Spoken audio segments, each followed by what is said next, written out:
Pushpa 2 movie पे कुछ बोलूं बुरा लग सकता है, लेकिन थोड़ा सुन लेना। बीजेपी से मैं इतना बोलूंगा, थोड़ा संभल के बोलिए साहब। पहले बात, पुष्पा 2 पे झुकेगा नहीं, ये हर जगह ट्रेंड चला रहा है।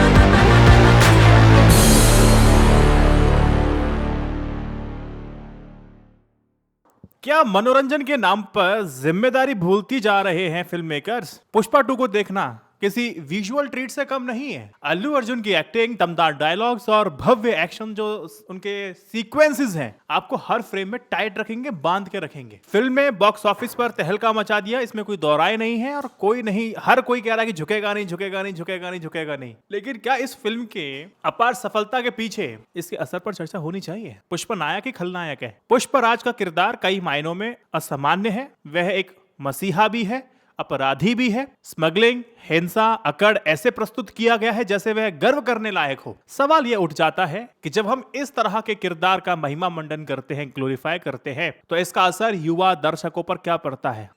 क्या पुष्पा जैसे किरदार अनजाने में कानून तोड़ने को सही ठहराने का संदेश तो नहीं देते हैं? ये बात बिल्कुल ठीक है कि फिल्म मनोरंजन का एक माध्यम है, लेकिन उसका सामाजिक प्रभाव भी होता है। पुष्पा 2 जैसी फिल्में जहां एक और सिनेमा के उच्चतम मानकों को छूती हैं, वहीं दूसरी ओर हमें यह सोचने पे भी मजबूर करती हैं कि क्या फिल्म मेकर केवल मसालेदार कंटेंट पर ध्यान दे रहे हैं? क्या सामाजिक और नैतिक जिम्मेदारी कहीं पीछे छूट गई है? एनिमल पिक्चर करने के बाद रणबीर कपूर कहते हैं ऐसी फिल्में सोसाइटी के लिए अच्छी नहीं है, तो जनता को समझ में नहीं आता ना। भारत जैसे देश में जहां युवाओं की बड़ी जो आबादी है, फिल्म किरदारों को अपने एक आदर्श मानती है। पुष्पराज जैसे किरदार क्या गलत संदेश नहीं देता? एक ऐसा इंसान जो हिंसा और गैर कानूनी कामों को जायज ठहराता है, क्या उसे एक हीरोइक दिखाना सही है? भारतीय संस्कृति हमें क्या सिखाती है? विनम्रता, सहिष्णुता, झुकने की ताकत सिखाती है, लेकिन झुकेगा नहीं जैसे डायलॉग्स ना युवाओं को काफी ज्यादा प्रभावित कर रहे हैं, न जाने किस दिशा में ले जाएंगे। एक सिंपल सी बात कहूं मैं आपसे, पुष्पा 2 को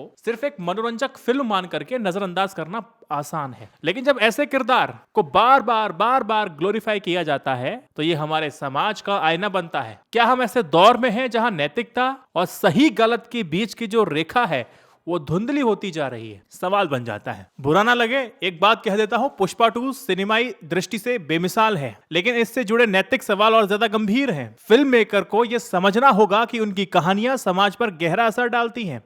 पुष्पा 2 को जरूर देखें, लेकिन इसे सिर्फ मनोरंजन ही समझें, प्रेरणा नहीं दोस्त। हमारे नायकों को ताकतवर होना चाहिए, लेकिन उनकी ताकत अच्छाई और नैतिकता में होनी चाहिए, ना कि हिंसा और घमंड में।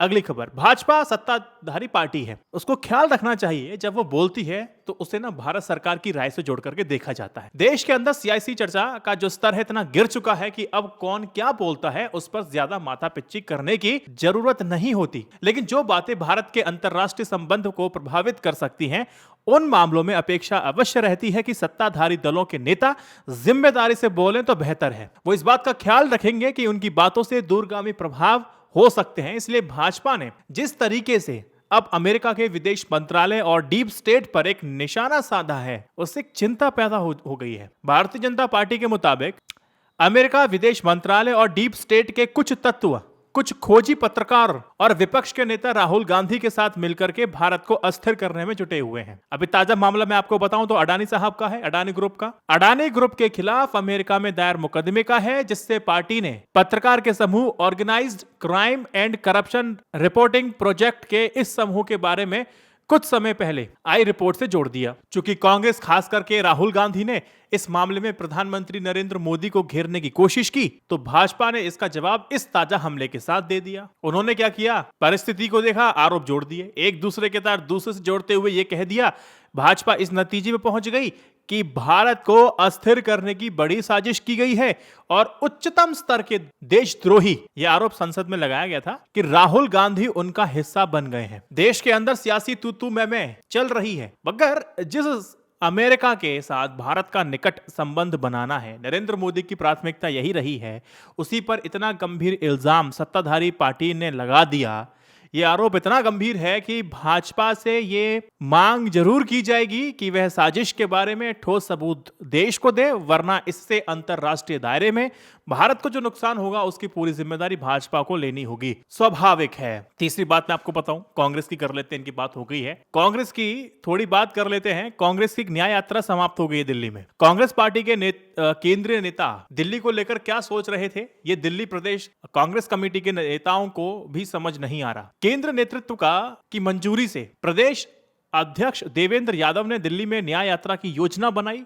कहा गया कि राहुल गांधी भी भारत जोड़ो यात्रा की तर्ज पर कांग्रेस दिल्ली के सभी 70 विधानसभा सीट में यात्रा की जाएगी। 2 महीने होने को है, उसके बाद विधानसभा चुनाव होना है। उससे पहले कांग्रेस की यह बड़ी महत्वाकांक्षी योजना कही गई थी। यह भी कहा जा रहा था कि कांग्रेस के सारे शीर्ष नेता इस यात्रा में हिस्सा लेंगे, लेकिन 4 चरण में 1 महीने चलने के बाद यात्रा खत्म, समाप्त। लेकिन कांग्रेस के किसी बड़े नेता ने इसमें हिस्सा नहीं लिया। जैसे तैसे प्रदेश कमेटी के नेताओं ने एक दिन थोड़ी देर के लिए हिमाचल प्रदेश के मुख्यमंत्री सुखविंदर सिंह सुक्खू को यात्रा में शामिल करने की कामयाबी हासिल की। अब यात्रा की शुरुआत करने में राहुल गांधी नहीं पहुंचे। शुरुआत हुई, कहा जा रहा था कि किसी दिन वो यात्रा में पैदल चल देंगे, लेकिन वो भी समय नहीं निकाल पाए, वो यात्रा में वो भी शामिल नहीं हो पाए। या फिर मैं यूं कहूं कि जानबूझ करके उन्होंने मल्लिकार्जुन खड़गे और प्रियंका गांधी वाड्रा ने दूरी बनाए रखी। इस यात्रा से एक सवाल बन गया, ऐसा क्यों किया होगा? वजह क्या? कांग्रेस का शीर्ष नेतृत्व